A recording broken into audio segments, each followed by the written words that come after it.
साहेबराव, त्या प्राडानं जे आपलं कोल्हापुरी चप्पल कॉपी केले त्याच्यावर माझ्याकडे एक जालीम उपाय आहे. बोल.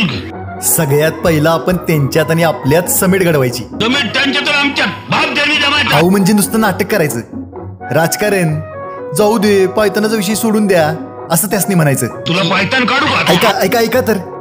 आणि मग या समेटच्या निमित्तानं त्यांच्या सगळ्या मंडळींनी घरला चहाला बोलवायचं. आणि मग प्रतापराव एकदा घरात आली मग दाखवतो माझा हिंगण मिठ्ठा. रोज कुडपण करतो, हाडन हाड तिंबून काढतो. या घरात आरडली त्या घरात ऐकाय गेलो. 8 दिवस उपाशी ठेवतो. उपाशी तर ठेवायचं, खरं अगदी गोड बोलून लोकशाही मार्गाने.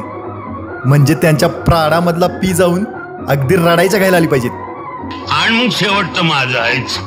तुमचं शेवटचं राजकारण माहिती आहे आम्हासनी. त्यांनी आपलं कोल्हापुरी त्यांच्या नावावर करायला बघितलं, आपण त्यांची माणसंच कोल्हापुरी करून टाकायची.